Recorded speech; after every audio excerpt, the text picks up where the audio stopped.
Death. Death. Death. Death. Bye. Bye. Bye.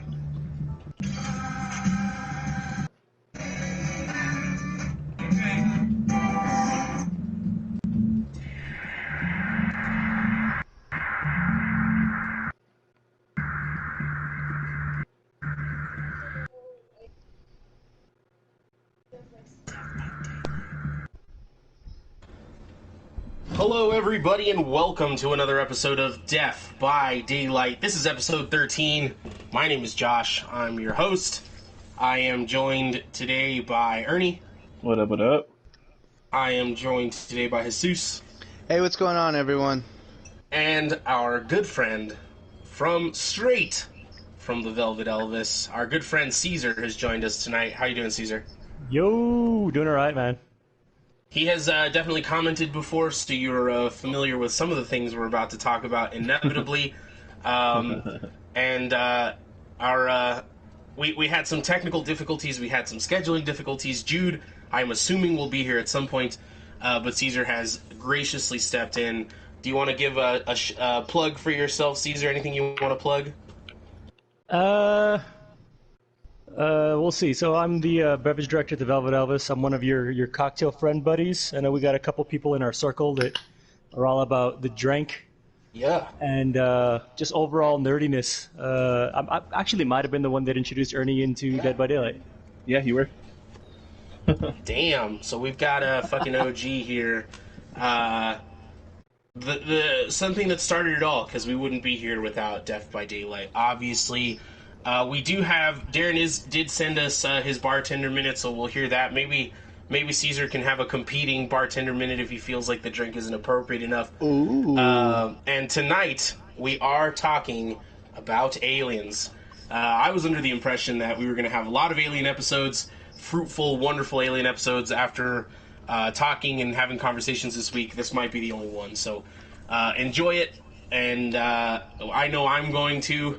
We're going to be talking about all sorts of cool shit. I'm going to be talking about some stuff that is non-movie related, but I'm also going to be talking about The Fourth Kind. We've got District 9, and among other things that we're going to talk about. But as always, we're going to start with a drinking game. It is going to be killer.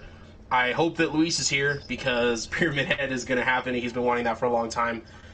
So hopefully he's going to be joining us soon. Ernie's going to be playing Pyramid Head in kind of like... it's almost impromptu because we were unable to figure out something else. So he doesn't have a great build, but he's going to try anyway. And then maybe some Survivor stuff. Hopefully, maybe Caesar can jump in on our Survivor game as well. But we'll see what happens. But first, as is tradition, what's everybody drinking? We'll start with you, Ernie. What do you think I'm drinking, man? White Claw. Guess the flavor. Black cherry. Mango. Hell yeah, black cherry. Black cherry, nice, dude, got it.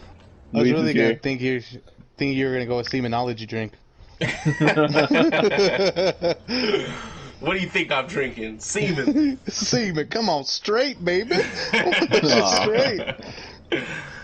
Luis is here good, because you get to see Pyramid Head, buddy. Your dreams are all coming true, Luis. And I would have told you before, except that I didn't know, so don't fucking don't be mad. So Caesar, are you drinking anything? I know that you take times off. Yeah, so I did take a break off during the first COVID shutdown for the bars, but kind of back into it, just very sparingly. So today I'm drinking some sherry. Ooh. And if you want to look through it, I did actually pick up Paul Fotenhauer's Semenology book. Yes. Yes, this is what we were waiting for. Semenology. It was a topic that kept kind of coming back. I figured, why not pick it up? Dude, yes, this is amazing. Can you read us one of the cocktails on this semenology book? Yes, please, Jesus. please, Okay, please, just some excerpts. There's one called the Watermelon Gin Jizz. Ooh. I don't know if it's a good thing if me and Josh are both like, ooh, yeah. Daddy, say less. It reminds me of like lavender gin fizz, but like lavender gin jizz. Yeah, I'm sure if you ate a lot of flowers, it would definitely help out a lot as well. But it does give you an option for seminated frozen watermelon as a garnish.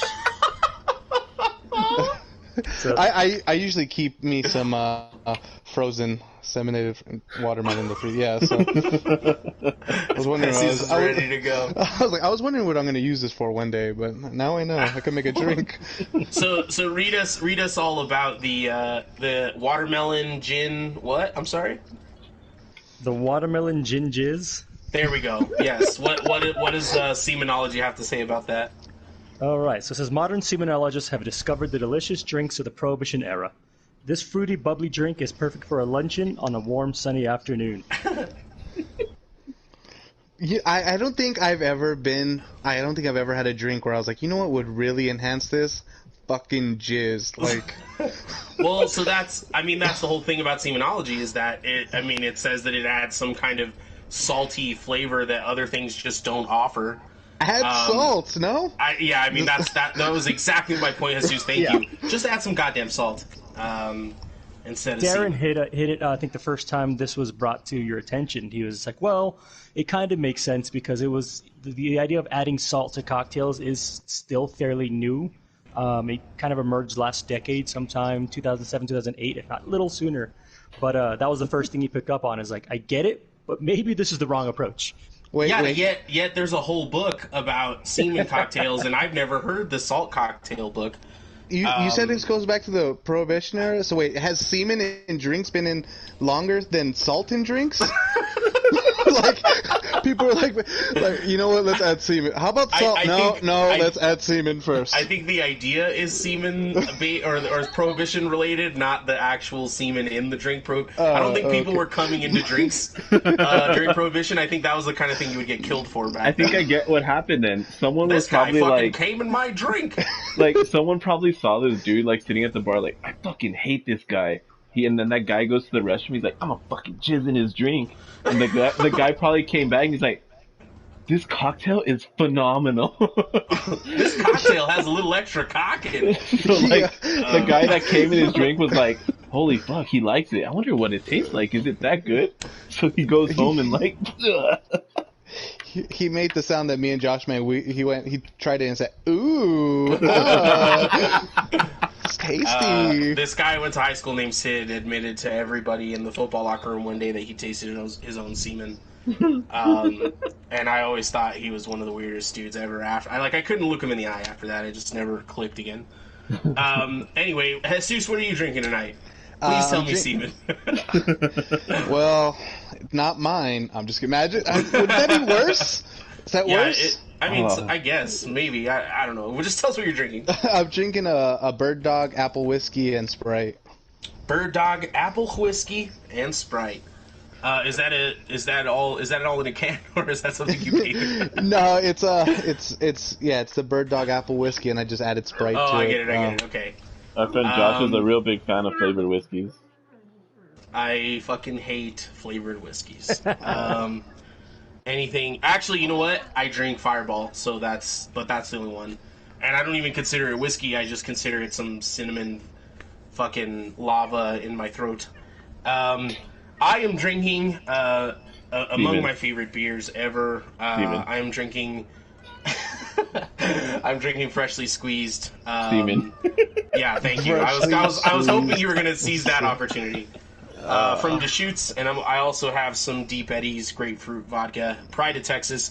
Please sponsor us, Deep Eddies. I know none of you are listening, but that'd be great for us. Josh will drink your semen, Eddie. Is that what that means? You can go deep on me, Eddie. And Caesar never finished the cocktail though. Oh, didn't? Yeah, we didn't. Well, so he got the paragraph in, but we haven't had the ingredients in case anybody at home wants to make it. I can guess one ingredient. Watermelon, for sure. Yeah, well, you can guess two ingredients, because watermelon and gin. So, yeah. But, please enlighten us, Caesar. This guy takes himself very seriously, so it's going to be the watermelon cubes, as he mentioned, through the seminated frozen watermelon. About a half ounce of frozen lemonade concentrate. Watermelon vodka. I'm assuming they're probably meaning Smirnoff. a tablespoon of sugar, so this is a bartender who uses classic methods, and 1 to 2 teaspoons of semen. Freshly squeezed, of course. Being, you don't want frozen semen. It gets a little chewy and gamey. Now, do you shake it? You want that freshly, just that new cum. You want that Does it make a difference? warm. Like you sip on it, you're like, oh, this cum has been out for 4 or 5 days already. I imagine you would, yes. I imagine in any scenario in life where you are consuming semen, that being left out for 4 or 5 days would make a difference. So is it shaken or stirred? Well, I It's a think we're all a little cocktail. bit shaken. It's jerking. So Darrin has no idea that any of this is going on, but we're going to go ahead and do his pre-recorded cocktail minute. He couldn't be with us tonight, obviously, but this is what he has. It will not be a warning, a trigger warning. It has nothing to do with what we're talking about. So while it has something to do with aliens, which is what we're supposed to be talking about, but it's going to be a little off subject. But here we go. Aliens love semen. I didn't do it right. Aliens, we're gonna go ahead and do the alien abortion shot. Well, it has something to do with aliens. Shots, or also known Okay. as the alien brain hemorrhage made 50 by your boy, the tipsy bartender. It's gonna be a half ounce of peach schnapps, a half ounce of Irish cream, and you're gonna go ahead and drizzle in some blue curacao, and that's gonna make a little blue, like kind of booger looking thing, and then you go ahead and drip some grenadine in there, and it's gonna make like a red and blue kind of booger-looking abortion baby type thing going on with your shot there, and there you go, alien abortion shot just for y'all. It's fucking disgusting, but it looks cool as shit. Back to you, Josh. Those Thank are you, Darrin. really gross. They curdle yeah, it and sounds- they're weird. Would you rather have that or a drink of semen? Of course, I'm it's gonna hard. drink the semen. Strange. I'm You should taking it. mention I'm it. taking it. There's actually an alien hemorrhage semen shot.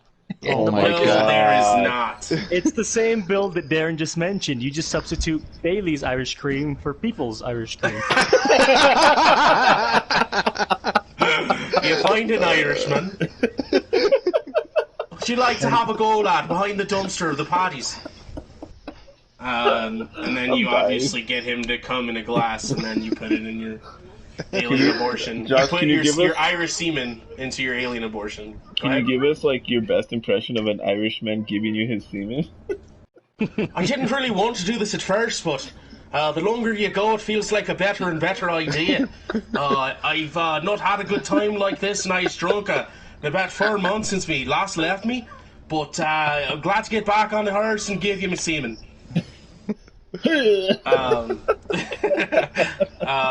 So that is that. Ernie's gonna go ahead and jump into a game. Sound ashamed, like, yeah, that's that. Sometimes I get too into a character and then it turns into a whole thing. But so Ernie's gonna play as Pyramid Head. Of course, it's from Silent Hill. We will have a Silent Hill episode at some point where he'll play it again. But this is a new character in the game. He's never played it before, so we're all very excited to see what he has. We will take shots no matter what, but hopefully he can just get, like, if he could have got a 4-kill the first time he ever jumps on, that'd be amazing. If not, we'll still take some shots. If this is your first time drinking with us here on Death by Daylight, the drinking game for the killer goes as such.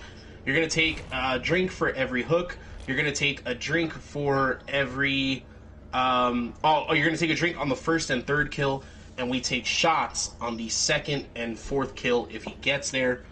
And like I said, we'll take an honorary shot regardless at some point if it looks like things are going south, or maybe even after the game. Like we said, we've got Aliens tonight. Really excited to bring that to you guys. It's something that I've been wanting to do for a long time. Please like, subscribe, share, tell your friends all about us. We're here every Friday night at 10 p.m. Mountain Standard Time. And we can't wait to bring you more aliens and horror and semen-related topics. It seems to always come up. So, Caesar, you are a Dead by Daylight player. We went over how you introduced Ernie. What's your favorite killer, or who's your best killer, rather, to play?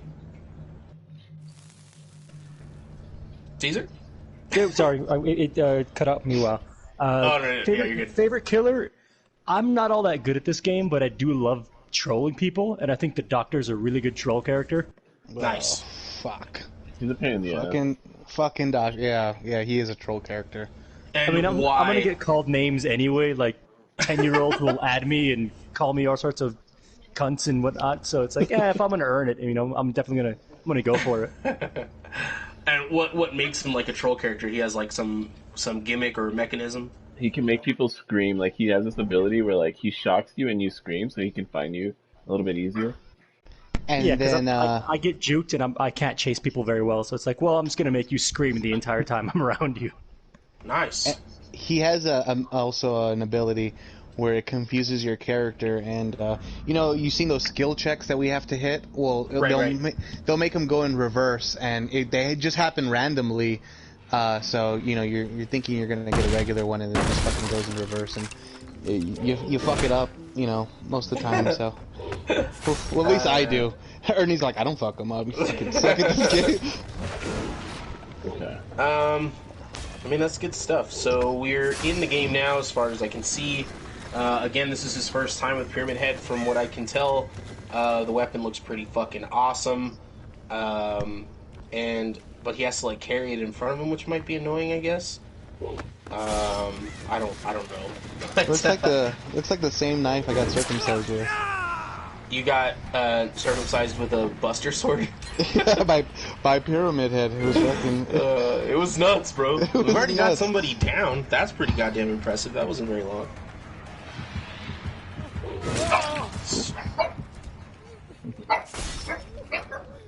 What about survivors or perks, Caesar? What do you use and with who? What's your favorite one? Jake, I think. That's what I And read. what's his big perk or one that he gets automatically, I guess? Ah, crap. I think the one I use is Unbreakable. Or is it Unbreakable? Let me see. Let me double check. Iron Will. So I got a level 38. Yeah, Iron Will. So it is. I tend to get hit a lot. Oh. So with Iron Will, I have a level 3 Iron Will. My grunts and pains are reduced by 100%, so I can run around and not be mumbling or grunting, so I can hide a little better. I want to hear your best grunt of you getting hurt. Hey, Michelle, come here and hit me. They want to hear my grunts.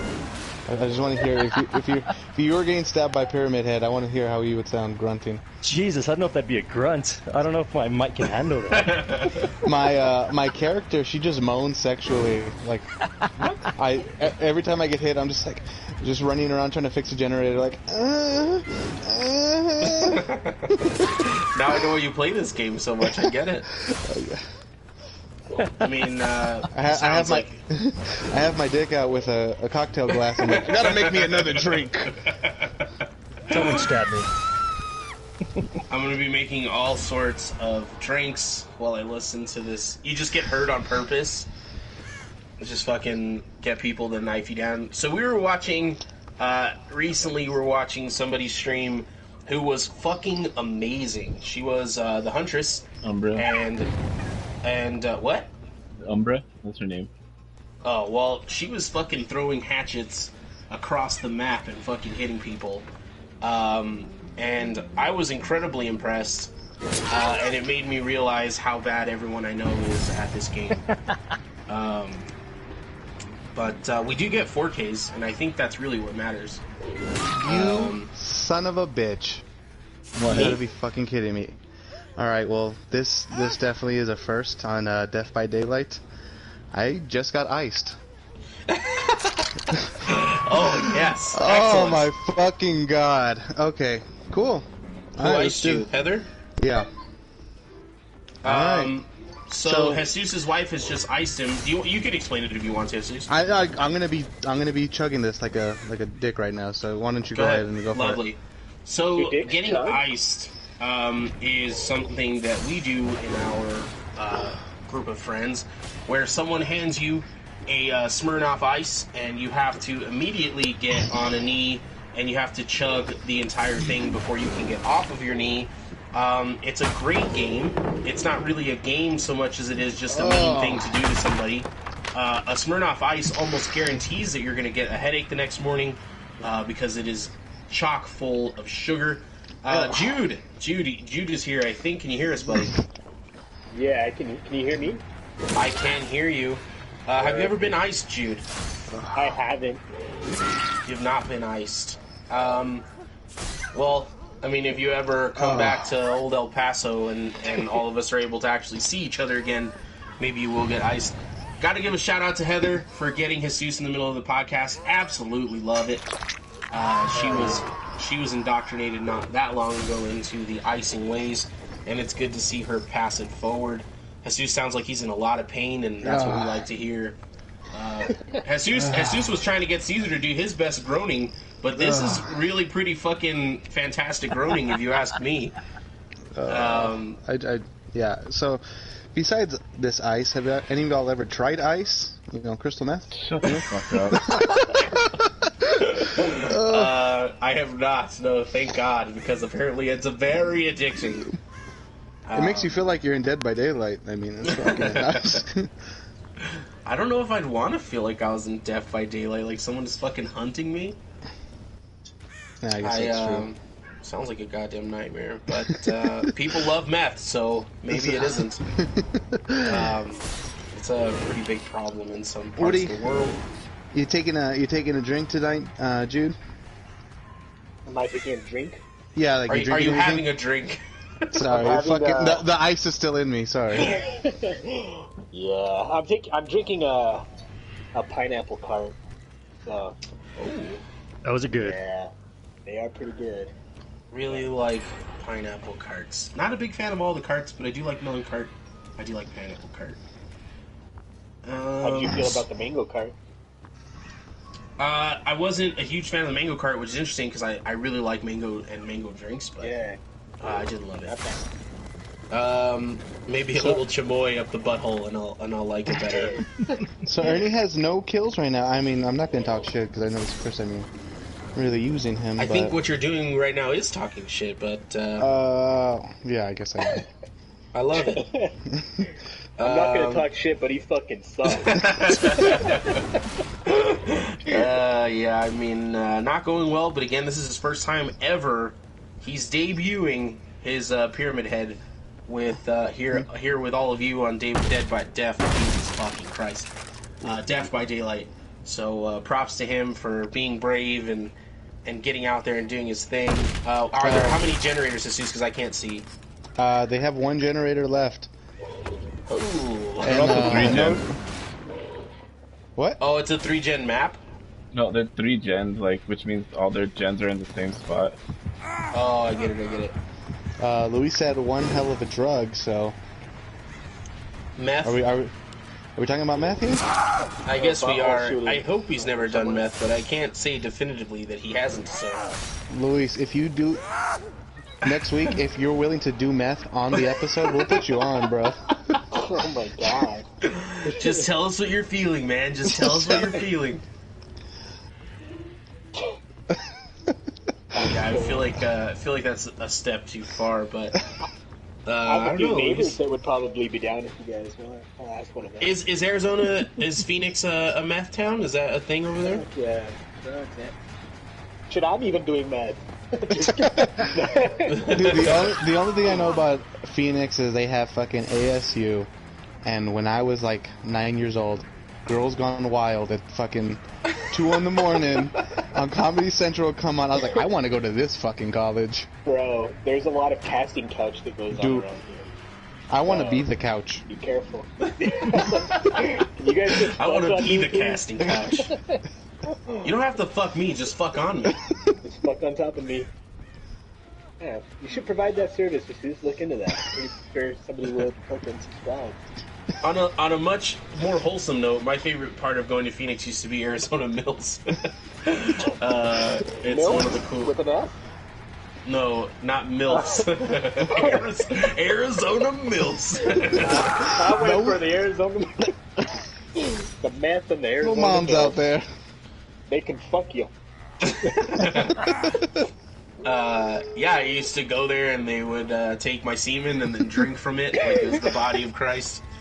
Yeah, no, Arizona Mills had a game. What the fuck was it called? God damn it, I had it in my head. The gaming GameWorks. GameWorks. was a giant fucking arcade where you'd get like a little card, put money on it, and there was just games from stories and stories of games.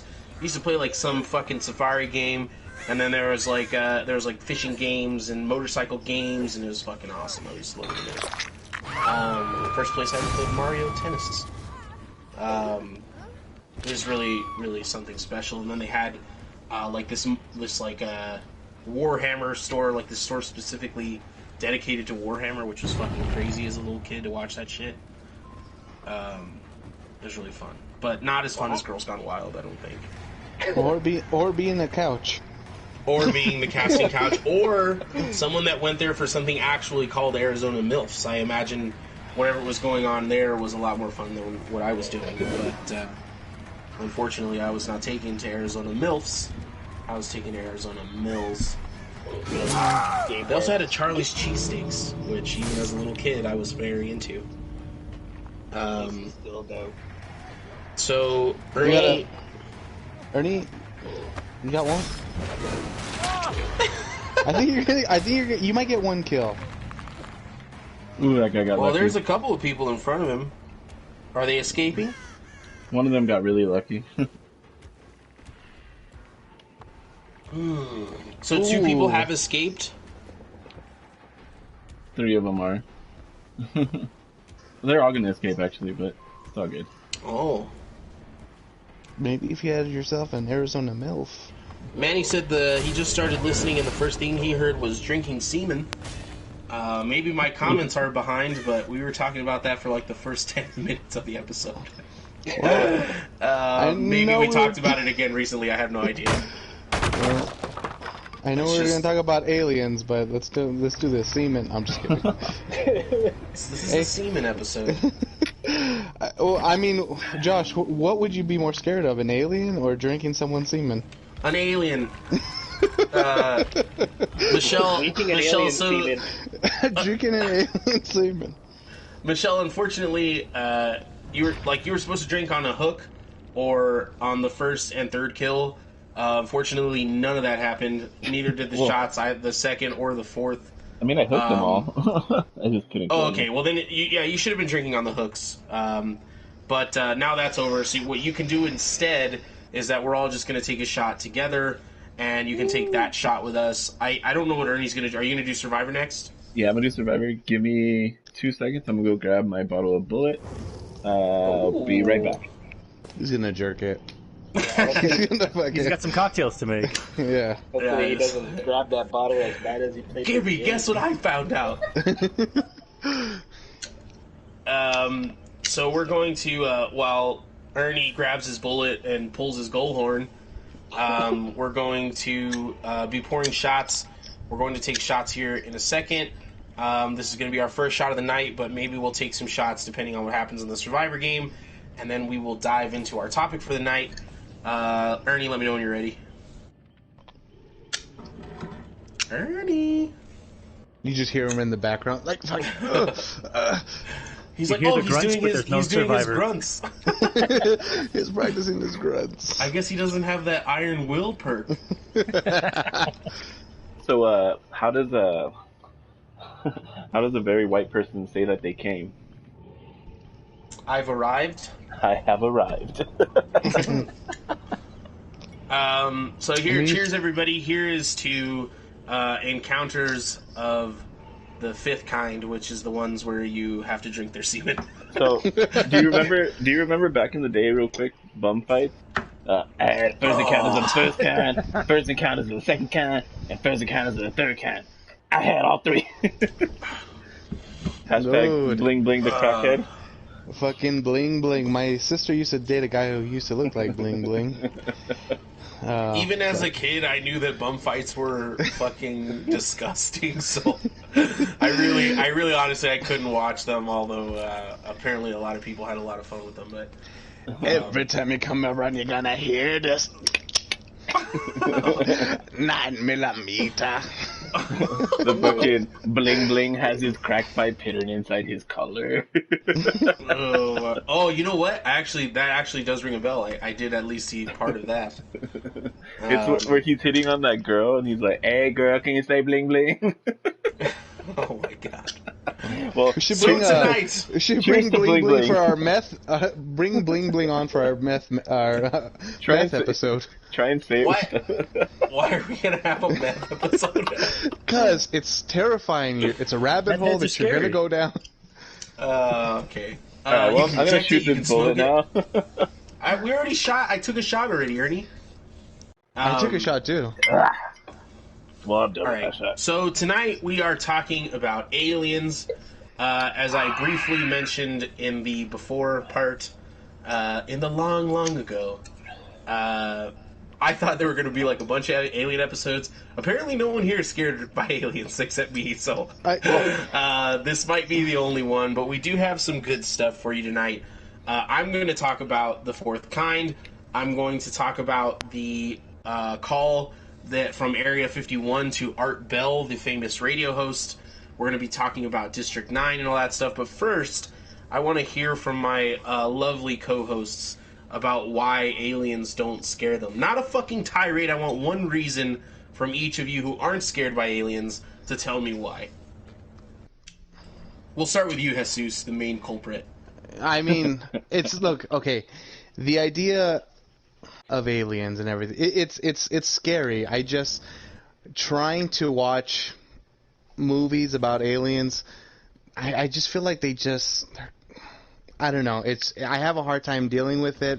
I feel like sometimes it's just a little cheesy in a sense. I mean, I really like the idea of life outside, but then it really makes you wonder as far as, okay, if aliens are real, are they going to be the nice little fucking ET aliens, fucking aliens from Close Encounters of the Third Kind, or they're going to be fucking beasts that are here to wreck the world and want to go to war with us? All right. And I picture them nice, like, hey, like, let's fucking little 3 feet guys that, I want to probe them.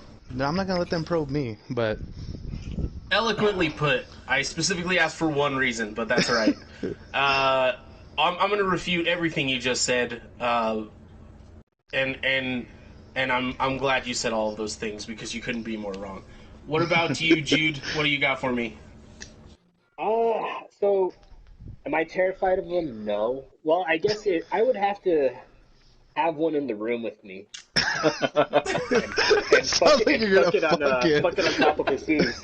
He's like, yeah, you're the couch. I guess it's hard for me to believe in aliens for the fact that I haven't had an experience. You know what I mean? I would say I'm more terrified of something paranormal to happen to me versus. Well, if a full-on alien abduction, like if I woke up and I was being abducted by aliens, that shit would scare the fuck out of me. Well, if you woke up and you were being fucking chased by Annabelle, you'd also be scared. Like, that's not... Fuck yeah, I would. But then you hear these people who have alien encounters, and they just sound like a fucking nut job. We're gonna get there. We're gonna get there. I'm actually glad you said that too. Like, I feel like I would have more of a chance of dying. Well, I don't know, man, because I know that there's disappearances and shit that happen. Dying is not the worst thing you can experience, my friend. Ernie, what about, have you gotten it? You're not in your game yet, so why don't you go briefly about why you're just not too scared? Because South Park ruined aliens for me. That's a good reason. That's a good reason. Caesar, how do you feel about aliens, buddy? We haven't talked about it yet, but I've got mixed feelings. Personally, I'm not afraid of them. If you're taking basically, what you've seen from movies, like, they can be kind of goofy and campy, man. Even like the Mars Attacks aliens, they seem to all have like these ridiculous weaknesses. I do understand people that are scared of aliens. I had a friend in high school who we pranked royally. We thought he was kind of kidding with his alien fear. He'd ride his bike home really, really fast at night because he didn't want to look at the sky. damn, that's awesome. His mom let us in because we were in ROTC together and we had to do like ROTC crap early in the morning. And we got a fog machine and like put all these masks on it and like royally scared the crap out of this kid where he didn't want to speak to us for like a month. And I was like, that's a thing. People are really that afraid of aliens. So Yeah. I get it. I totally get it. I would have been that kid, and you guys are fucking great friends. So I'm glad I got all of your takes because I love nothing more than telling people that they're wrong. And Why are you and so not for afraid? me, I am very afraid. Okay. You know who else is afraid of aliens? Donald Trump. I'm just joking. I think that guy's only afraid of his own shadow. Is that the wrong kind of alien? Yeah, he's afraid of illegal aliens. Oh shit! Not extraterrestrials. Oh my Were you God, talking you about went there. illegal aliens the whole You time? fucking went there. Oh. Oh my god. Oh, The whole time he was talking about being afraid of aliens, he was like, "You're talking about Mexican people, right?" Like, He's like, I fucking like, love I'm just not that elotes. afraid of them, and I don't understand why you are. I just. Oh, okay. Aren't No. you Mexican? Like, yeah, I am, and so I'm not afraid of. As a matter of fact, I welcome them. They're my people. But I love aliens. The elotero, that's my homie.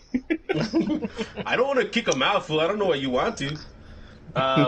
So we're going to talk about the first thing that we're going to talk about is if you haven't gone and listened to, if you've never come across the Art Bell Area 51 interview, you can type that into YouTube, not during the live stream, but afterwards, or if you're listening to this after we've already, posted on YouTube, go listen to the Art Bell call, the interview with Area 51. Art Bell is a famous radio host who interviewed all sorts of people. Actually, first of all, what I'm going to say, tell us why you are or aren't afraid of aliens down in the comments, or tell us anything, literally anything you want to, but we want to know who's out there. We want to shout people out, and we want to know who's hanging out so we can talk to you guys. But anyway, so Art Bell is this radio host who interviews all sorts of people who are, like, in Jesus's words, considered nut jobs.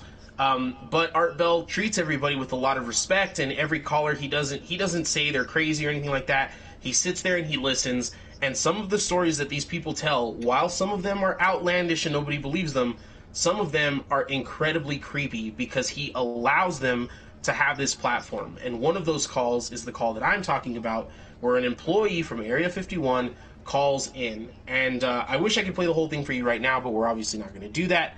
But he calls in and he tells Art Bell, I'm an ex-employee from Area 51. I have been excommunicated. I was kicked off of the facility, and I have been followed ever since I left that facility. And he talks about how aliens are interdimensional beings. So they exist in the fourth dimension, which means that an alien could be right fucking next to you, observing you, watching you, doing things to your environment, and you would have no idea or any possible way to detect that it's there. He talks about how they are in control of significant powers in global powers, both the United States and China. He talks about how they're encouraging people to move to cities because it's going to be easier to wipe out population centers. The creepiest part about the call is his voice, how frantic he is, how real it sounds, how devastated and scared he is. And then, about 5 minutes into the interview, everything cuts off. The station goes into an emergency broadcast. Eventually, when Art Bell gets back on the air, he talks about how that has never, in the history of him being on radio, ever happened. That the whole station just shut down, and they had to go to the backup power and the backup broadcast, and it's just incredibly creepy. I used to get chills when I listened to it. I've listened to it so many times now that I don't anymore, but it would bring me chills. If you do research on those kinds of things, experts, alien experts, but also people who have claimed to work for the government in those areas have gone missing. They've been silenced. They've disappeared, and this man included. And that brings us to the fourth kind. Go ahead. Before you do that, Sure. I actually had a friend of mine. Well, my brother's friend. He was in the Marines, right? And he had a buddy that would go and paint tanks, and they had him. They asked him, like, look, we're gonna take you to this place, and you're gonna paint this tank. And he's like, okay, like, that's what I do, okay. But they're like, no, you're gonna be blindfolded on the whole drive there, and you cannot take this blindfold off until we take it off of you. So he's like, okay, that's fucking sketchy. So he said that they drove him there, and that when they got to the facility, from what he knows it's a facility because they're taking him inside somewhere, he just heard all these, like, weird noises, like, just shit that you don't hear, like, in the norm, you know? And Fuck he was yeah. like, what the fuck? And like, so they take him to this room, and literally it's just this one giant room with a tank. That's it. So they tell him, all right, when you're done, we'll come back, blindfold you, and then we'll take you back. So he thinks they took him to Area 51 to fucking paint the tank. He doesn't know for sure because he was blindfolded the entire time. But I mean, that's kind of That's an amazing story, and there are countless stories like of that nature, things like that. If you and I know that 4chan is the shithole of the internet, and you really shouldn't be on it now. But when we were kids, 10, 12, 14 years ago, and you were on 4chan, there were boards dedicated to not only the existence of aliens but people proving that they exist, and all sorts of people would disappear, and at the time creepypastas were huge, and so some people wrote it off to that. But there was a lot of stuff there where especially if you were a kid and you got really deep into that stuff, it was terrifying. Which brings us to the fourth kind. And I don't want to out anybody about mental illness or anything like that, but I can say definitively myself, I have struggled with mental illness since I was about 18 years old. Anxiety issues and depression issues and panic attack issues. And the fourth kind, along with a lot of, again, internet boards and all that stuff, directly links alien activity and mental illness. People that have been abducted by aliens, people that have been contacted by aliens, people that have come across aliens are often they're crazy. They're fucking nut jobs. They're schizophrenic. They're whatever it is. And people just write these people off because they seem crazy. I'm not the only one of our listeners or even in this group that suffers with mental illness, because statistically 1 in 4 people in the United States do, and there's 5 people here. So, you know, when you start to think about it like that, you start to think about the way that they portrayed in the fourth kind, which we'll get into after everybody else gets an opportunity to talk. But also, the first thing that you need to take into account when you're thinking about the fear that comes from people with aliens is the fact of, or the first bullet point that I'm going to put up is the extra dimensional being part.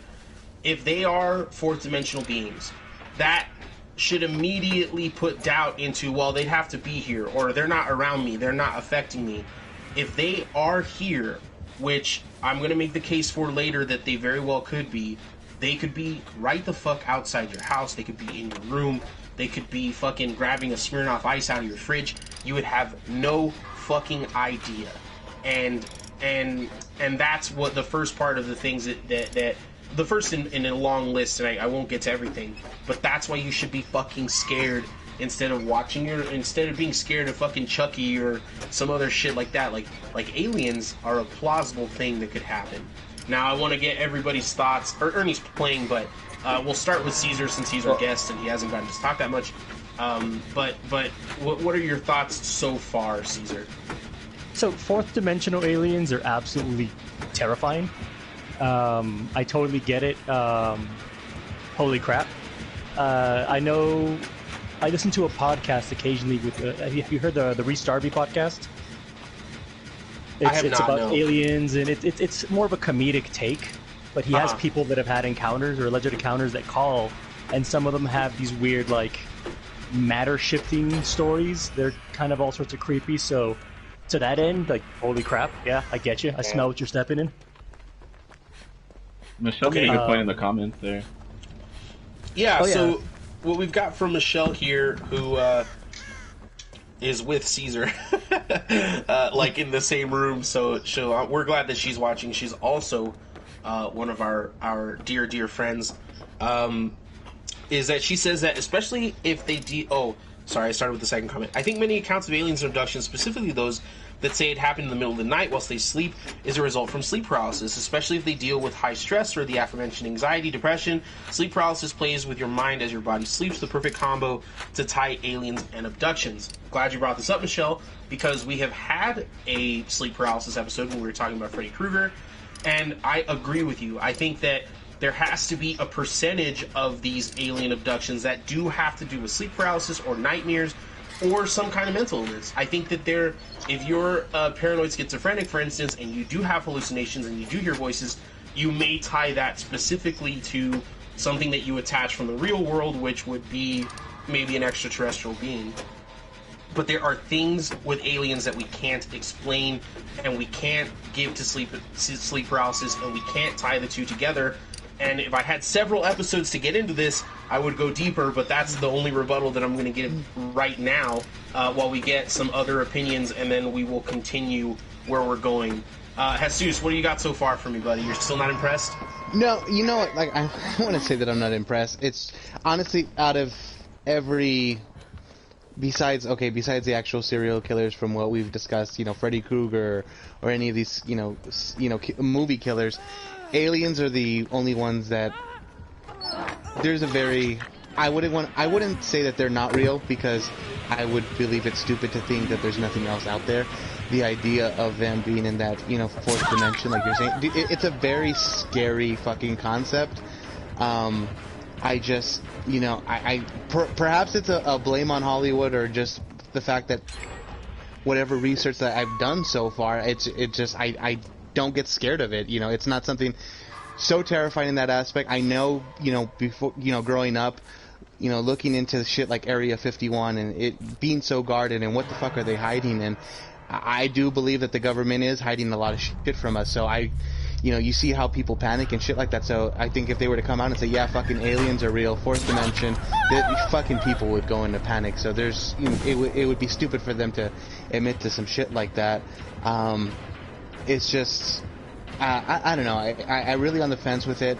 I know I've had my own, I guess, not so much an alien encounter, but more of UFO encounters before in the past in the middle of the desert, that I really can't explain what the fuck. I mean, it creeped me out, but it wouldn't be something where I'm just like, I didn't go into that as far as like I want to know more about. So perhaps I'm on that fence where I just need to be educated more in that aspect. But I feel like when you look into UFO documentaries and shit like that, it's so fucking old school, dude, that I have a hard time. I'm like, I tune out, because it's like, all right, this is what happened in fucking 1950 something, and it's just like so fucking like, all right, like I can't keep up with this. And I love that response, because there is a lot of shit out there. I think Ancient Aliens is one of the worst things to ever happen to alien believers in the history of talking about them, because it's so ridiculous. They try to tie every historical event to aliens, and it's terrible. Let's get to Jude real quick, and not real quick. I mean, take as much time as you want. I think we're having a good conversation here, but let's get to Jude, and then I'll continue down the path that I've written for us here. What do you got for me, buddy? So I agree with Jesus. I have that same, I guess you could say, the same outlook on aliens, like as far as to, like, I am totally open to that idea. I believe, because I do, dabble into conspiracy theories here and there, and that's the way I see it. I see it just like as a conspiracy theory where I don't have all the answers that I'd like to have. And I think the scariest fact is like the touch on how you mentioned the mental illness. Like, shit, like, if you were being controlled or something was happening in that matter, you would literally think that you're just losing your mind. You know what I mean? So that shit is pretty fucking scary, because how would you determine whether you're just losing your mind or some alien is actually, some aliens are experimenting on you? It would be very hard to know, and that's a terrifying thought. But beautiful. I want to address a couple of things that you've said. Go ahead. Sorry, you didn't finish. Oh, no. Go. I'm good. Go. What were you gonna ask or say? Well. So I want to address a couple of things that you said. One of them that ties into where I was going, and one of them where you're talking about, like conspiracy theory and that kind of thing. Again.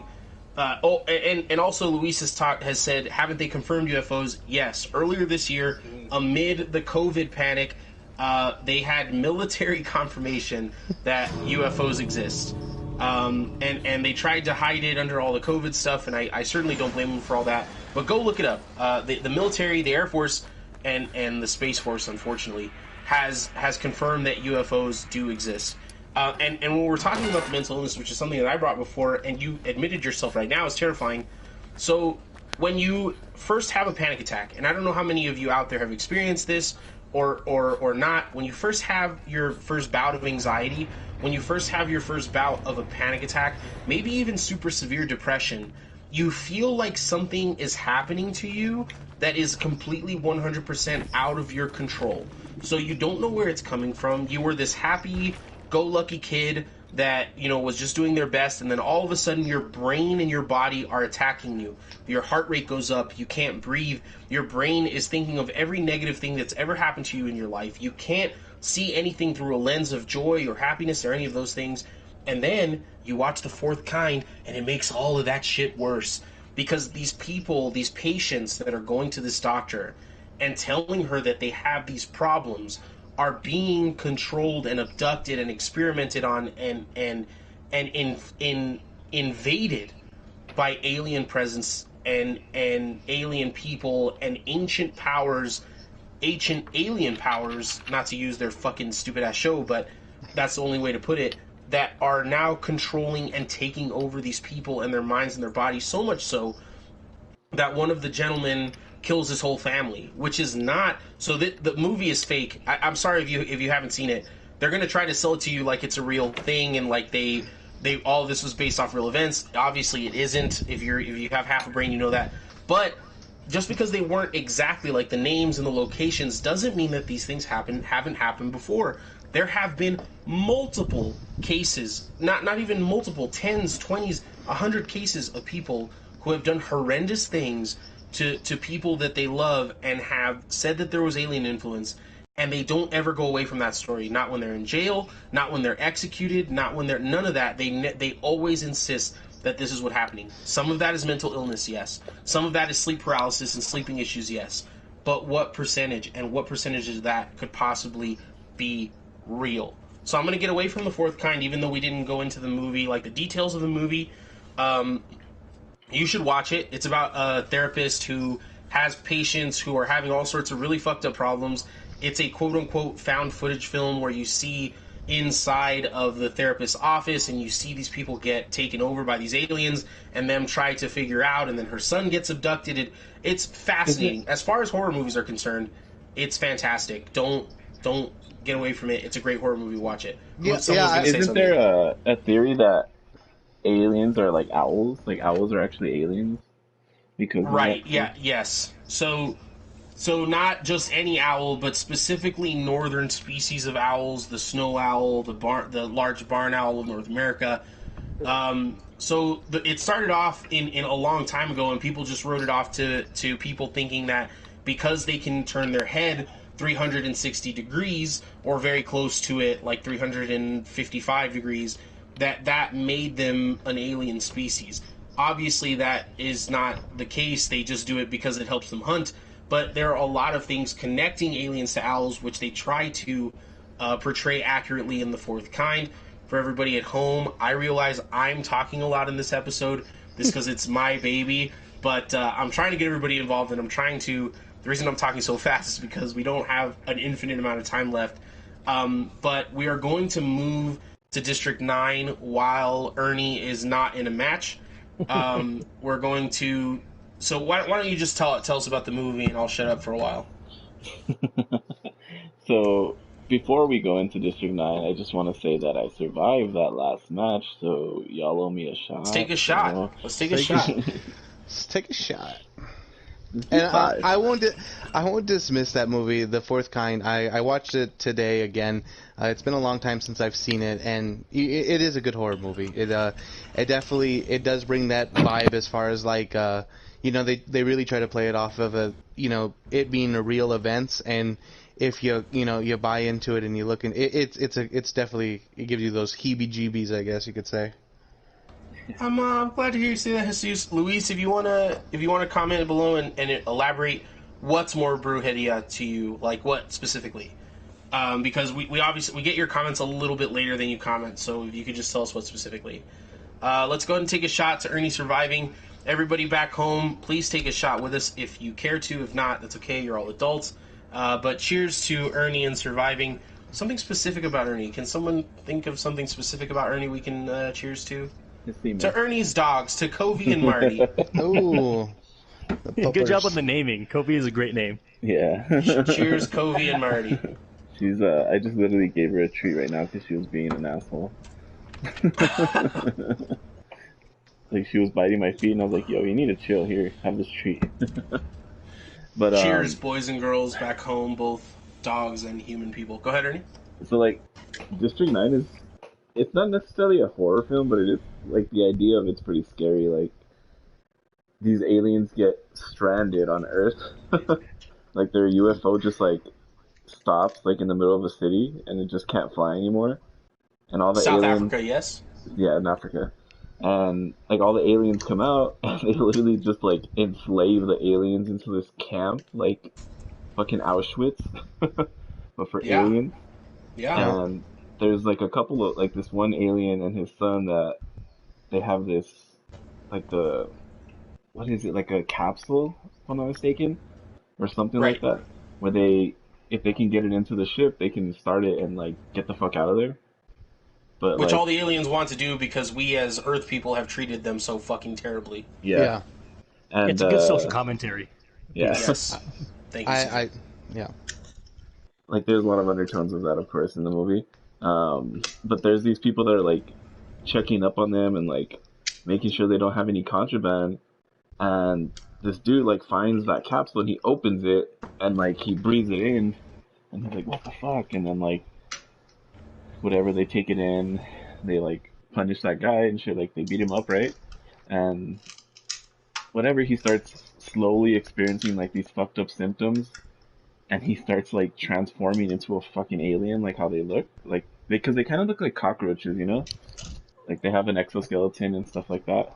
Yeah, the aliens are not physically appealing by any means. Yeah. And he's, like, it started with his hand, right? Like, it just starts turning into that alien hand with the claw.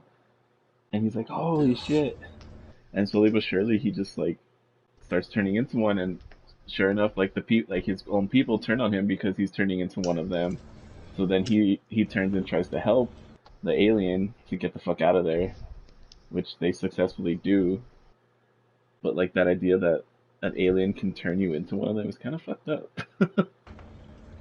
Yeah, and there's a lot of social commentary, as Caesar so eloquently put it, and I wasn't being sarcastic like what was it with Jesus.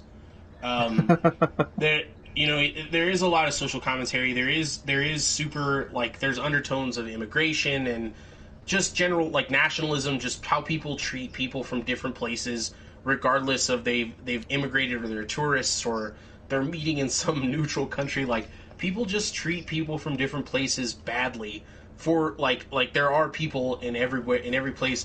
There's people in Italians who only want fucking generational Italians there. There's people in the U.S. who want that, obviously, as we're seeing now in the current political climate. But everywhere that's the case. Everywhere you go, that's the case. And it's a social commentary on that specifically. But when we look at the alien part of it, these people have come, or these beings, not people by any means, but these beings have come potentially having technology we didn't even ask them. Like, do you guys have medicine that maybe cures cancer, or cures diabetes, or cures things that maybe we experience that they could have helped us with? None of that. We isolate them in this place, we force them to play by our rules on our turf, and only by when we say so, and it's absolutely awful. They have some I'm cool not gonna weapons. go.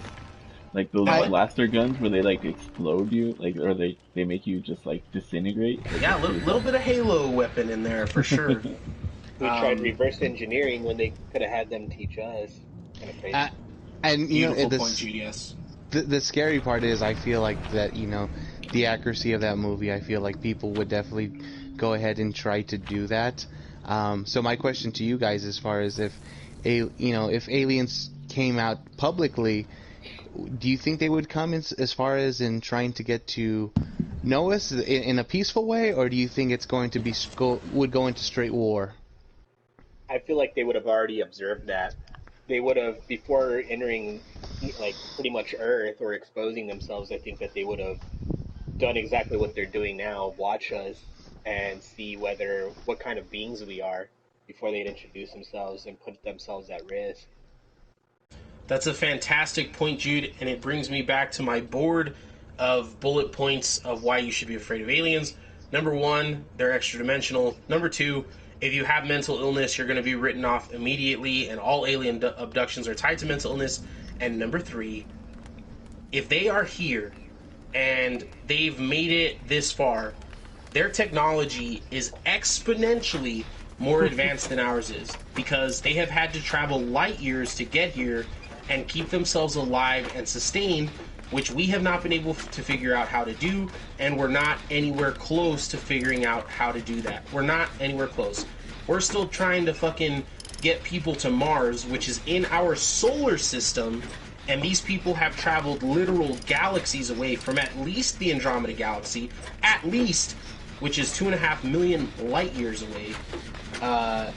They would have to have traveled that far, which means that their technology would have to be literally 10 times, 20 times, 100 times far more advanced than ours would, which means that they could fucking do anything they wanted to and fucking observe us and figure us out before they actually decided to take over. Put that on the fucking big board up there. Thank you, Jude. Anybody else have anything to say about District 9? I have something to say real quick.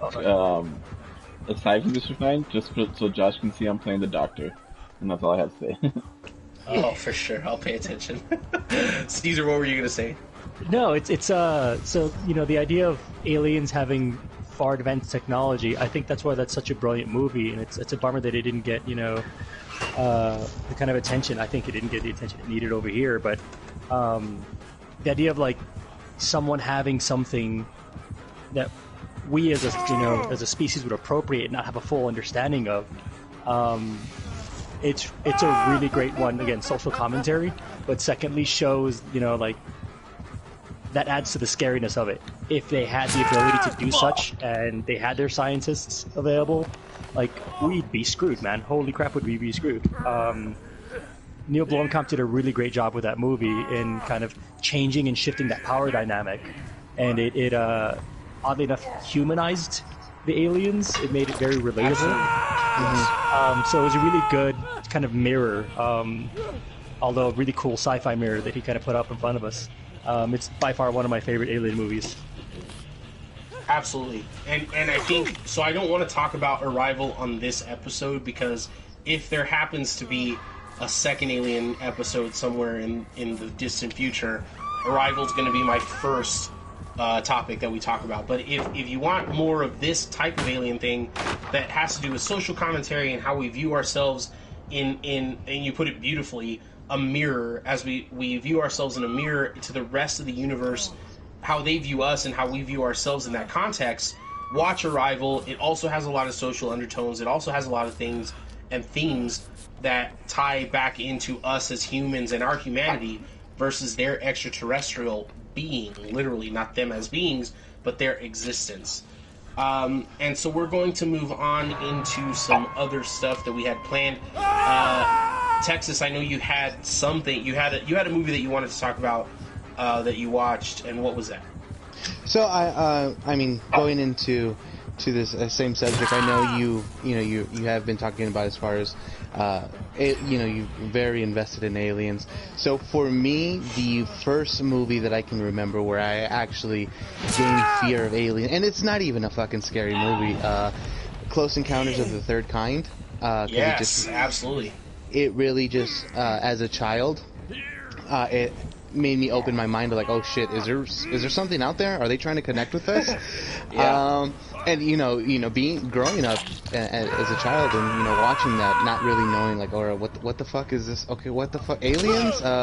This guy is creating that mountain, as far as he's having these visions, and these aliens are wanting to connect with us. And looking back at it now, it's really I believe it's a beautiful movie, just for the fact that it's at that end part where they're connecting with them through that music, and they're connecting it. They are coming in peace, and it's just kind of showing that world, as far as that outside world and our world now, as far as how they're connecting through sign language, they're connecting through music, they're connecting as far as they're showing that compassion for each other, as how we can connect even though we don't speak the same language.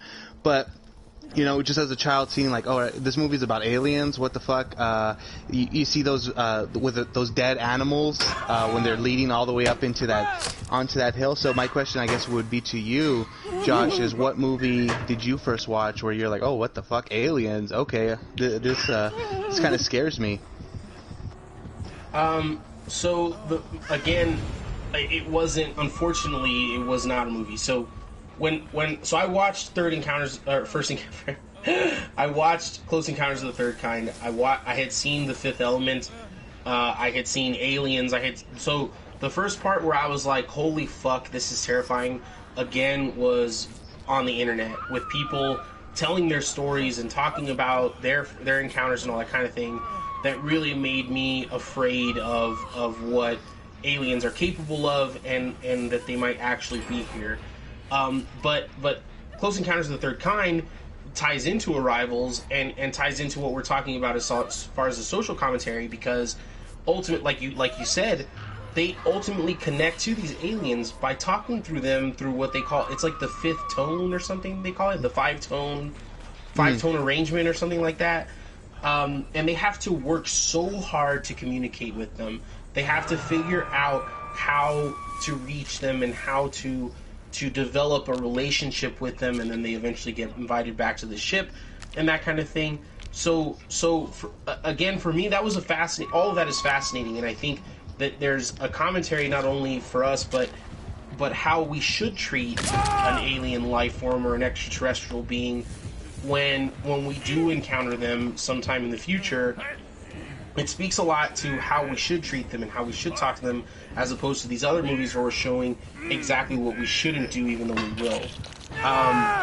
Michelle brought up the movie Signs, which I thought was a great movie. I know that movie scared the fuck out of me, especially that one scene where like we finally see the alien appear on the news, and I feel like if that whole thing were to happen where aliens are starting to pop, I feel that in that aspect, as far as that, people would do that. They would just be glued to the television watching what the fuck is going on, getting their updates, and then you see that first alien and I remember jumping out of my chair watching that movie. It was a fucking sick movie. On the yes. note of Signs, has anyone looked into Signs being the first of a trilogy that M. Night's done, like a secret trilogy he's done? I have never heard that, but it sounds fascinating. Tell us more. So I don't remember the third movie, but there's this really great theory that Signs and The Happening.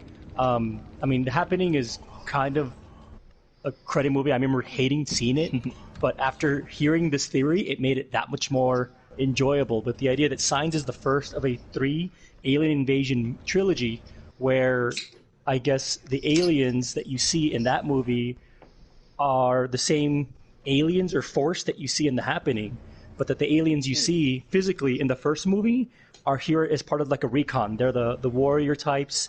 They're the ones that are kind of disposable and expendable, which is why they're so easy to kill. And that by the time The Happening comes around, it's a biological attack. That basically it's not the plants. That's why the movie's horrible, because we're interpreting it as such that it's the plants. Like, no, motherfucker, it's the aliens from part 1 and have figured out how to create biochemical warfare without us being unsuspecting. And then the third movie, I forget the name, is post-apocalyptic way in the future. With I think it's Will Smith and his son did this movie, but there's this idea that they can't go back to Earth, and they're reluctant to because of the environment.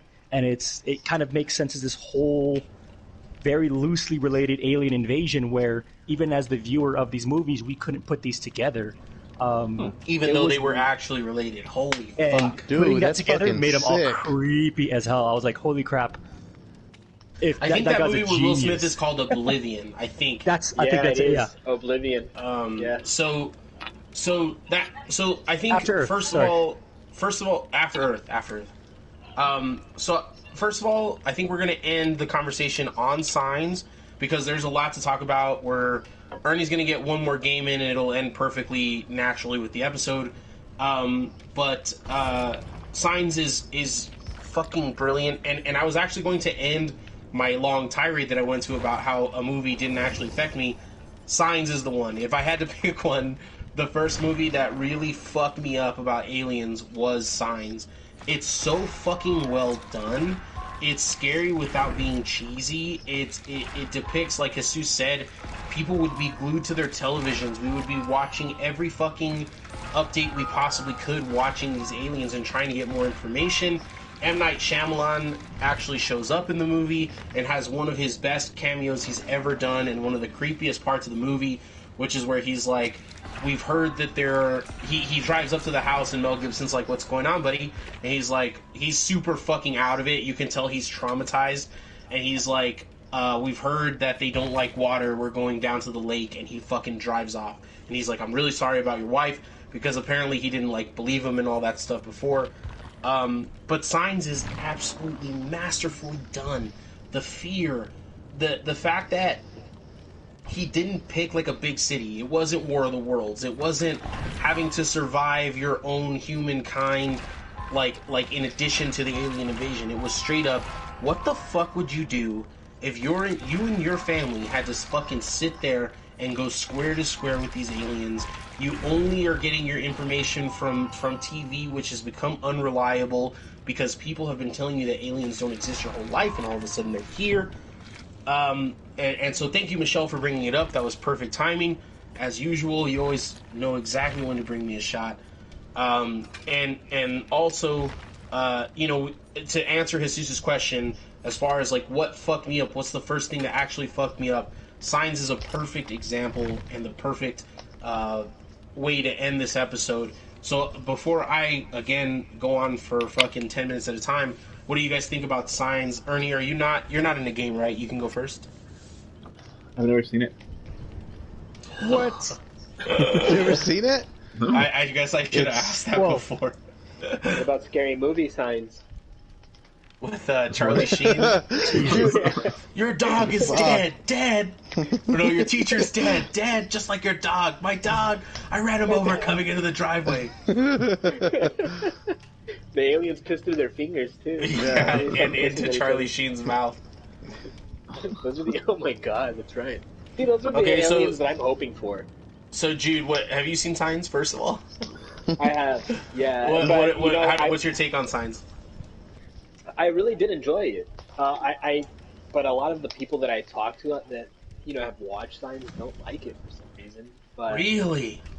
Yeah, it's weird. But I think it was a really well made movie. I haven't seen it in a good while, and I'm literally wanting to watch it again just to see. You know how when you watch a movie when you're younger and you re-watch it, like it's a different experience. So I'm curious as to how I'm gonna. What? I definitely want to watch it now in that trilogy series. That sounds fucking sick. In that order. Yeah. That'd be pretty fucking dope. After Earth, I didn't like The Happening. I felt like I didn't hate it as much as most people did. Yeah, I liked The Happening, to be honest. But like that idea that Caesar brought up makes me kind of want to rewatch, like as you said, like in a trilogy format. That sounds pretty fucking cool. Are they like the same producers, or it's just like it would? It's all M. Night Shyamalan. Okay. It is? Okay. Well, I don't know if After Earth is, if I'm being honest, because I never saw it. But No, the Happening and Signs are. Go ahead, Caesar. No, it is the same director. As far as Signs on its own, it might have been one of those. I'm a big fan of the less is more kind of fear when it comes to horror movies. Yes, Caesar, so, God damn it. If there's something that gets you thinking, like, holy crap, like, or something you can relate to, if it's not, chainsaw wielding guy, it definitely pushes that button. I think why people don't tend to like it is there's this, like, secondary subplot of, like, religious undertones. Yes. With the whole priest story and the whole everything happens for a reason. But when you interpret it through the filter of that trilogy, a lot of that really does take a back seat and make it that much more creepy. So if you haven't seen it like Ernie hasn't, I'd highly recommend just YouTubing like the Signs trilogy or the M. Night Shyamalan trilogy or the Hidden trilogy, and that'll give you that much more of an appreciation, especially if you want to have that cool creepy filter through the whole thing. Because I don't think After Earth was designed to be a creepy movie at all, but in the scope of like the trilogy, it all kind of comes together. So let me say first of all that Juan, if you're listening, you've got some real fucking competition here. Because Caesar is absolutely crushing this episode. So maybe figure that out. But I agree with you. I think less is more. I think that there is the best parts of horror for me are not, again, the chainsaw wielding monster. but the subtlety of Swing Away, the subtlety of the water left all over the house, which again was, you're saying like everything happens for a reason. There were religious undertones, but it does take a backseat, but it's still creepy. Even if you take away the everything happens for a reason thing, it's still fucking creepy that his daughter wanted water and left it all over the house because she didn't want it after she got it. All that stuff just it makes for a perfect movie. It's so well done. Yeah. The scene where he sticks that knife under the closet, under the pantry door. Holy fuck! Like, oh fuck it's yeah, dude. so fucking good, man. It's so well done. We just went down one listener, which I imagine was Juan, who's gone off to cry. But I mean, it's just so well done. And M. Night Shyamalan's cameos in his movies, I get really frustrated with them because sometimes you can tell he's just trying to put himself in a movie. But his cameo in this movie is fucking awesome. That whole scene where he drives up and he's like, I don't know what the fuck to tell you, dude. We gotta take off. And Mel Gibson's like, nah, dude, this is my home. Like, we're gonna fucking protect it. And then you get like a young Joaquin Phoenix before he's done anything memorable. I don't even think he had done Gladiator at this point. I think this was like among his first giant films that he's done. You should definitely check it out. Ernie, you're having trouble getting a match, I see. No, I'm getting one. Yeah, he's getting cool. one. I think we can keep going. I think that one lost listener was someone who's expecting us to play Ya Ya Ding Dong. In this episode, like, they're not gonna do it. I'm logging off. I'm logging off. I'll play Ya Ya Ding Dong at the end of an episode at some point. I don't have my guitar right now, but I will do it. So, I mean, going back to what we were talking about in the beginning as far as UFOs and stuff, and I know I touched on it, and I'll go into it right now since we're waiting for Ernie to get into this match. But have you guys ever had any encounters of witnessing any UFOs or anything in that aspect? I'm gonna say that's a hard yes for me, but also like I've been way too enthusiastic about aliens, so I get why people wouldn't believe me. But so if anyone wants to go first, please go. Yeah, please go if anyone else has. So I'll go first since I brought it up. So I have had two encounters. One I can remember when I was very young. I was possibly about 10 years old, and we were driving home from my aunt's house. She had it was either a birthday party or some sort of incident out there on the far east side of El Paso. We're driving on Loop 375, and for those who don't know what it is, it's just a highway. It's just a fucking highway in the middle of nowhere. It's in the middle of it. It's a loop around El Paso. Yeah, it's just out there. It's basically there's just desert out there, and it's about fucking Mexicans. We partied till 3-4 in the morning, 6 in the morning until there's no more fucking beer left. So we're driving home in the middle of the night and are out there in the middle of nowhere. We just see like I would express it as a fucking jet airplane, maybe 100 feet above us, just fucking bypassed us. And I really remember my dad looking at me like, what the because my mom was passed out. My sister was, he's just looking at me like, what the fuck was that? And I was like, Dad, I don't know. Like, we were just both fucking out of words, and we were just like, okay, let's just get home.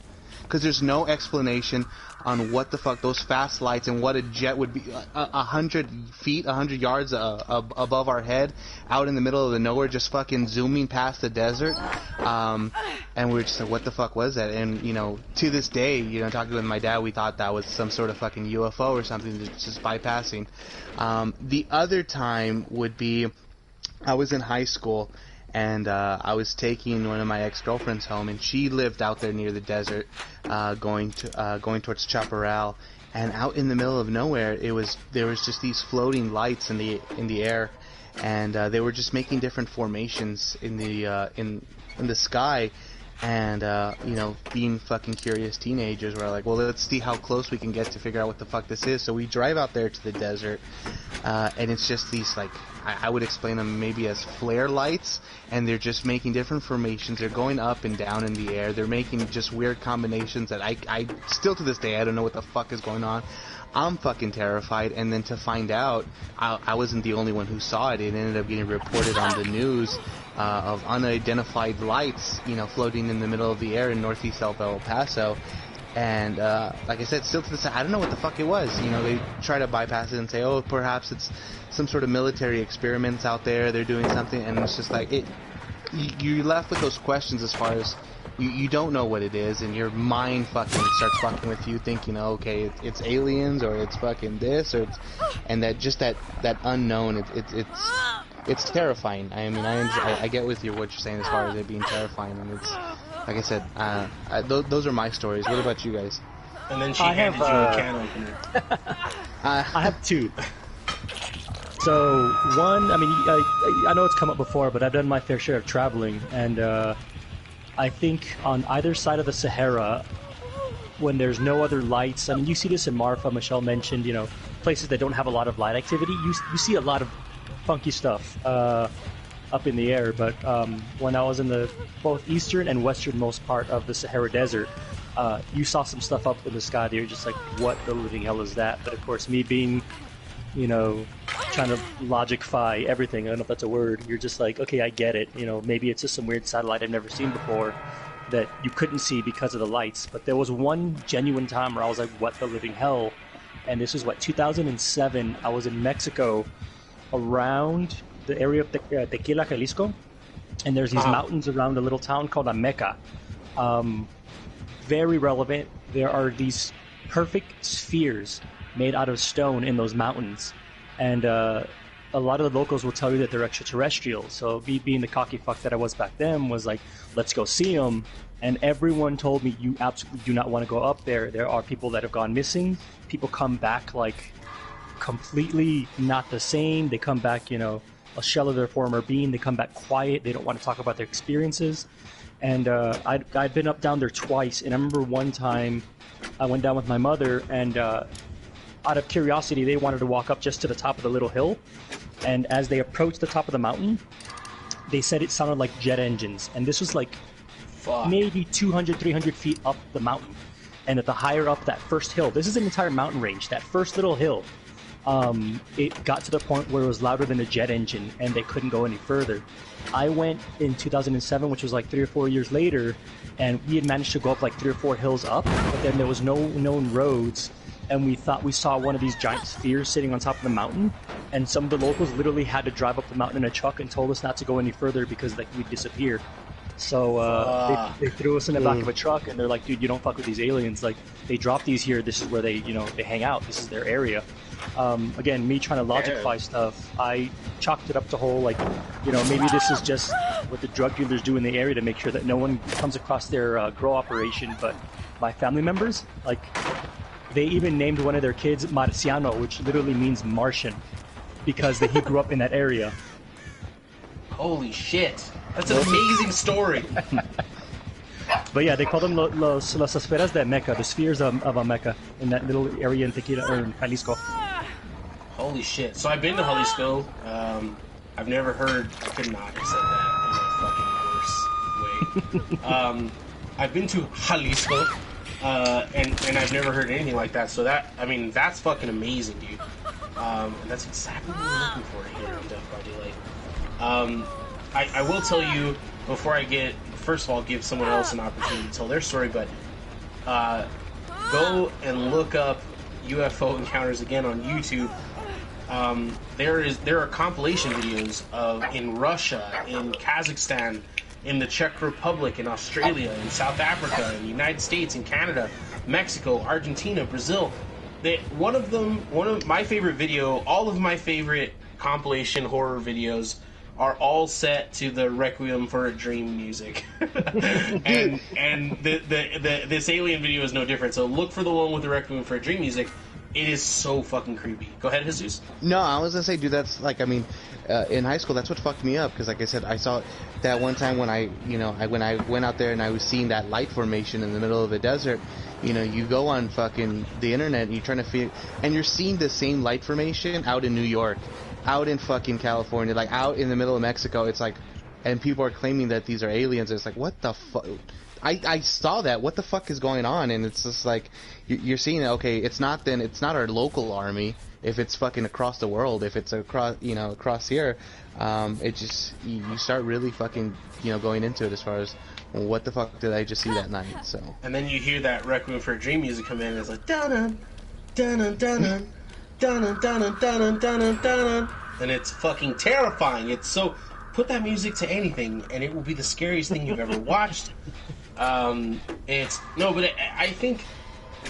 think we've come a long way in this episode. I'm gonna go into this like fucking Mr. Rogers would. Like, I think we've come a long way. Like, I think, from going from talking about this and really not like being scared or being like, I hope that if you weren't scared going into this, whether you're one of my co-hosts or not, that you really give this a second thought, and you go and you watch the fucking videos and do the fucking research. And again, if you have mental illness, if you struggle with anxiety or depression or panic attacks or anything like that, and go and watch the connections and go and read about the connections between that and alien abduction and all that kind of thing, and I guarantee you at least think to yourself for a second, if for no other reason than you don't want it to be your brain's fault, you'll be like, what the fuck, man? Maybe this is real. Like, maybe I am a fucking subject of abduction or invasion or anything like that. But definitely, if you haven't watched Signs, watch it. If you haven't watched The Fourth Kind, I recommend The Fourth Kind to anybody who will fucking listen to me.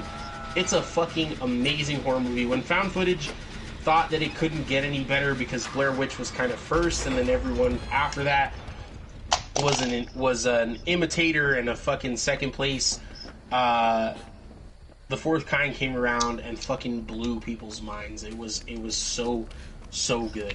And then you'll get into all sorts of weird internet boards that'll tell you, if you like, this is the real story that it's based on, and these are things that happen to real people and that kind of shit, and you'll feel even weirder, and you'll get into these rabbit holes, and maybe one day you will consume enough shit that you will be as afraid of aliens as I am. I was just waiting for you, and maybe one day you will get abducted. I was waiting for you to say You can that. join the cult, motherfuckers. Revisit Men in Black as well. If you see that in a terrifying aspect, that shit is pretty scary. I feel like we're gonna be just like next week. They're like, what happened to Seuss? Oh, he got abducted. He was talking all that shit. He got abducted. Serves that motherfucker right. They came for his ass, boy. They weren't about it. They didn't like him talking all that mess. No, I mean, and that's the thing, dude. Is like, I totally get people. So my parents have, because I'm not a believer in God or anything like that. My parents have literally said to me in disgust, like, you believe in aliens, but you don't believe in God. And I'm like, yeah, dude. Like, it's mathematically not plausible that we are the only beings to exist in the universe. And not only not plausible, but you would think that the math would suggest that there are not only some out there, some kind of life, but multiple facets of life and ways to live that are not carbon-based, that may have technology that wouldn't even be available in our planet because we are carbon-based life forms. And the fact that they may be extra-dimensional, which string theory is kind of outdated now if you're into theoretical physics, or you're into metaphysics, or you're into things like that. Like string theory, which suggested that there were up to 13 dimensions, has been discredited largely, although it's not impossible. But even modern ideas inside of metaphysics and inside of theoretical physics and inside the metaverse and inside quantum physics, the quantum universe is the universe underneath our physical universe, which is proven to exist. It's not a theory. The quantum universe exists, and we don't know a lot about it, and we can't detect everything in it. But inside of those theories and inside of that very real science suggests that there is other life in our universe, and it could be extra dimensional. They could have access to technology and physical elements that we don't even know exist. And so for all of those reasons, you should be scared. And so our big board at the end of the episode here, as Ernie wraps up his last game, number one... Escape. that I shouldn't have Well, yeah, escaped, we'll- to be honest. We'll take a shot. Number one on the big board, they are extra dimensional, so they could be anywhere doing anything they wanted to, and you would have no idea. Putting Number semen two- in your drinks. They could be coming into your drink, and you would have no idea. Semen for their drinks. I hope the person that just logged in fucking left because we were talking about semen, and then came back and we were still talking about semen an hour and 30 minutes later. The reason number two, it's strongly tied to mental illness, and a lot of people are dismissed because of mental illness and or because of sleeping disorders and sleep paralysis. Number three, I heard Michelle laugh. That wasn't like a dig at you. You just brought up a good point, and I wanted to address it. Number three would be that they would have technology that we couldn't even fathom or understand exponentially more than us. Number four would be that likely if they're here and we don't know about it, that means that they're hostile. And number five, which is going to round up the whole thing, is that if we were to encounter aliens, we would treat them as hostile, even though all of the science and everything else would suggest that we shouldn't. Would tell us otherwise, we would still do it. And actually, I'm going to throw number six in there. There is a lot of science, real fucking science. Go fucking educate yourselves about the quantum universe and about the metaphysical universe and about extra dimensions and all that would suggest that there is other life out there and that they could do whatever the fuck they wanted to us. That has been my fucking presentation. This episode was absolutely my baby. If you couldn't fucking tell, if you listened to Death by Daylight and you heard this episode, you could definitely fucking tell that I was fucking going pedal to the metal on this episode.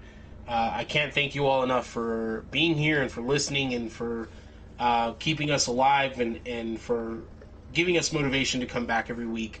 It's not easy. We all have lives and schedules and all that stuff, but we're here. Please tell your friends. Please like. Please comment. Please share. And I'm going to give these guys an opportunity to talk about whatever the fuck they want at the end of this episode. And I will say nothing until we get to the actual end when I will sign off. So go ahead, boys. Oh, let's take a shot first. Shot first. Let's take a shot. To Ernie and his girlfriend that doesn't exist. I'm honestly surprised we did not talk about probing this entire episode. Well, that's Just what because it's semenology fucking was about. us. Oh, okay. Yeah, I guess you're right. We got to put the mirror up. It's the aliens harvesting semen for their drinks. Again. Paul, That's all that they want us for. We need our drinks. We need the watermelon gin and jizz. Well, if they're not carbon based, maybe semen's the only thing that gets them drunk. No. Oh. Juan is listening. sounds like a good Juan is song name, listening Girls like Not Semen. motherfucker. That was a great response. 'Cause half of those groans were in disgust, and the others were in like genuine, like, oh, okay, yeah. Well, I think even like maybe they don't have salt in their planet, but they also don't know we have regular salt, so they they think just see semen water. is the only thing that gets salt into their alcohol drinks. X-Files, trust me. If there is another alien episode, we will get into X-Files. Semen There in the definitely drink. will be another. Dude, X-Files, Arrival, there's so much we could cover. We haven't covered the alien movies, which we will cover in an Alien and Predator episode that is eventually going to come up. Go ahead. I remember watching X-Files with my grandparents growing up and being fucking scared of it. And I think my grandpa's like, "Don't be scared of aliens. What you should be scared of is heart disease." And I'm obese, so I am scared of heart disease, guys. It's fucking. You gotta watch the fucking cholesterol. They're clogging your arteries. I gotta watch the salt, all the semen in my drinks. You know? I mean, I do have like this one like conspiracy theory. So like, who was the first person to like land on the moon? Neil Armstrong? Neil Armstrong. It's like Step on the Moon? Yeah, Neil Armstrong. Buzz Aldrin? So what is Neil A spelled backwards? Neil? Anal. It's anal, right? Is that where we're going? Alien. Oh shit, you're right. thought we were talking about anal night.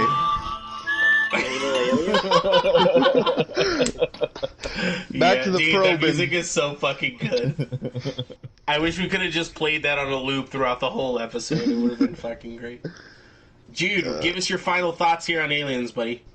Ruben is on. Y'all have wives? It sounded like you said what? Oh yeah, you guys are married, right? Everyone? Yeah, no. I had one. Okay, first of all, me and Ernie are not, and you're not, and so only Jesus, Caesar. I don't know what to tell you. You're not married, are you? We're hippies. We're hippies. So they're not married either. So just Jesus. I have 17 wives. Jude's marriage was that From that casting couch or what? From being the couch, yes. Jude's I met marriage him all at was that IKEA. commercial where it's like, oh, you almost had it. Fucking dick. Fucking Ruben. Fucking very glad to have you, Ruben. So only Jesus is married. We've talked about aliens. To wrap this whole thing up, so Jude, did you give your final thoughts? I wasn't sure. No, Someone interrupted you. Go ahead, please. As of my final thoughts, like, you know what? When you put it in that perspective, I could see why they're terrifying. I would still choose paranormal as more terrifying. And you know what? One thing that I did want to bring up when I was fucking scared, Josh, was that time that we all went to fucking Riadoso. I know exactly what you're talking about, Jude. We watched that movie. Yeah, we watched The Fourth Kind in my cabin. And then we were like fucking terrified because it was fucking dark as shit. And we all got really drunk. Didn't you walk off into the dark ass fucking woods? that was our dear friend Johnny. Johnny walked off into the dark woods. That shit was fucking scary. And we lost Johnny. Johnny dis-a-fucking-peared, and we all had to go into the dark woods to look for him. That shit. And we had to split up because we legitimately didn't know if he was like dying somewhere. Whoa. So we had to split up with flashlights and shit. And it was legitimately, and we got drunk because we were so scared by the fourth kind that we had to get drunk, and then Johnny took off, and he was like, "Oh, it's fine. I was just taking a walk." And not on a trail either. So like, yeah, he went up the mountain. It was just pitch black, and he decided to take a walk because those aliens drew him up there. I think that's what happened. So eventually, Jude and I just went to sleep. So eventually we just went. We decided as a group that we were all just gonna sleep in the same room, so that we weren't like as scared. And then Jude and I, without Johnny being back, went to sleep because we were like, he's fine, he's faking it. Yeah, he's gonna be all right. The aliens will bring him back. They're fucking. So Caesar, you were an unbelievable guest. I don't tell every guest that, and I'm sorry for all the guests that have been on here and are listening, but you have been absolutely superb. So please give your last grandstand, say whatever you need to. This is your stage right now because take a bow because you've been fantastic. I like that you use the term unbelievable because I am like, the resident atheist at our bar. So when anyone comes at me with the paranormal and this and that, my first response is, one, you're probably an idiot. And two, like, look at the logical reason for this. The reason that aliens can be even remotely scary to me is because they can be remotely possible. I think Hollywood has done a huge disservice in creating movies about aliens because of the just extreme campiness that they've kind of lopped onto alien movies. So that when you start, looking into these on the fringe things, I mean, minus, you mentioned it earlier, the historical aliens. I think that's complete bullshit. The God of the Gaps, the whole idea, just because we can't explain it, it must be aliens is complete bullshit. It takes a lot of the romanticized, aspects of human culture behind or out of the equation. But as I mentioned earlier, I get it. I smell what you're stepping in, and if you're trying to see what's scarier than anything else, then yeah, I totally get how and why aliens can be scarier than the paranormal, which again I don't believe in. Slashers, don't trip. Like, I don't know what to say. Don't split the group up. You guys broke the fucking first rule. Let's split up the group. Don't go into the woods drunk and split up.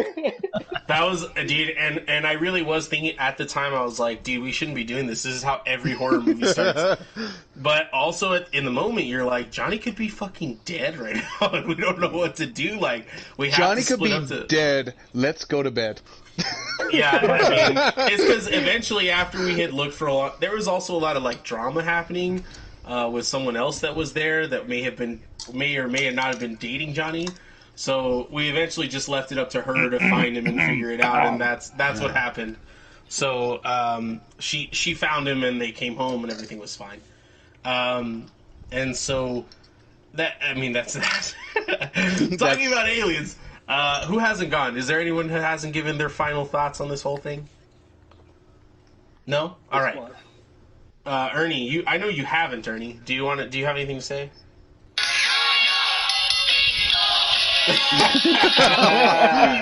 Yes, dude. Yes. Oh, Next week's episode will end with me playing Ya Ya Ding Dong. But in the meantime, so I can tell you this with absolute certainty: we don't know what we're talking about next week. We have done that on purpose. We want to give the opportunity to the listeners to not only suggest things, but when we do decide something, we're going to do it cryptically. We're not... So this week's banner was literally an alien on the banner, and we were talking about aliens. Next week, you're going to try to have to figure it out, and we want it to be a little bit of a surprise. So we're going to give you some clues in the way we advertise, and it's up to you to figure out what we're talking about. Again, thank you to everyone that is here. Ruben, I miss you to fucking death. I couldn't be more happy that you tuned in and listened to us for a little while. Thank you for doing that. Thank you for everybody. Michelle, it was a fucking pleasure to have you. And everybody that comes in here week after week. Luis, Megan, I know you're out there. Freddie, hopefully you're out there somewhere. Alonso, everybody that shows up, thank you over and over and again from the bottom of our hearts for showing up. Good comeback. I mean, that's fine. I deserve that, I guess, for fucking gushing. Thank you. Please like, please subscribe, please share, please tell your friends that we're here every Friday night, 10 p.m. Mountain Standard Time, and that has been our Alien episode. So I'll give everybody the opportunity to sign off, and then I will sign off, and we will see you all next week. Go ahead, everybody. Peace. Ernie. Later. Goodbye and good riddance.